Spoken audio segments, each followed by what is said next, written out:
Hello Riley, gusto mo ba ako? Ano? Tinatanong ko kung gusto mo ako kasi gusto kita. Ano? Nakakainis, kinikilig ako, nakakairita. Parang ano Ano ba?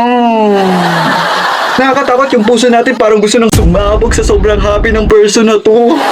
Nakakaya, sinabi niyang gusto niya tayo, tapos ang sagot lang natin, ano? Ano?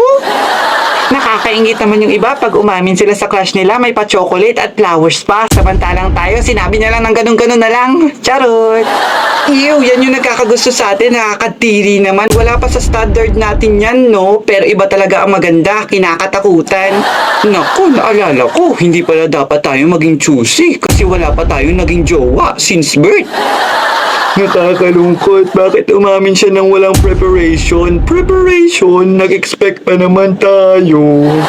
Ano sasabihin natin sa kanya? Baka mautal tayo at hindi tayo makapagsalita dahil sa pressure. Pressure? Pressure cooker yarn. Ang saya ngayon lang may umamin sa atin. Malabo kaya yung mata niya?